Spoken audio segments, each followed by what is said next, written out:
இந்த விஷயம் என்னன்னா இன்ஃப்ளூயன்ஸ் பண்ற மாதிரி இருக்காதா? இப்போ நீங்க ரூபாரோட இதை வச்சுக்கிட்டு நீங்க போய் எடுத்தேன்னு சொல்றீங்கல்ல, ஸோ அப்போ அவங்கள இன்ஃப்ளூயன்ஸ் பண்ற மாதிரி இருக்காது. வந்து இப்ப நான் என்ன உங்கள்கிட்ட சொல்றது? அவருக்கு உண்மையா இருக்குன்னு நினைச்சு தான் அனுப்புனேன். அவரும் அது தப்புலாம் சொல்லலை. இந்த கண்டென்ட் அப்படியே விட்டுருங்க. அண்டர்வியர்னால தான் என்ன வெளியவே தெரிஞ்சேன்.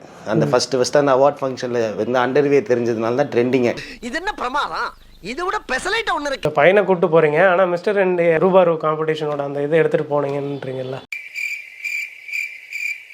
ருபாரு டீமுக்கும் சம்பந்தமே கிடையாது. அஞ்சலி சக்தியை லவ் பண்ணல, சக்தியத்தான் கௌதம் லவ் பண்றான். எல்லாத்துலேயுமே என்ன பிளாக் பண்ணிட்டாங்க 28ஆம் நைட்டு.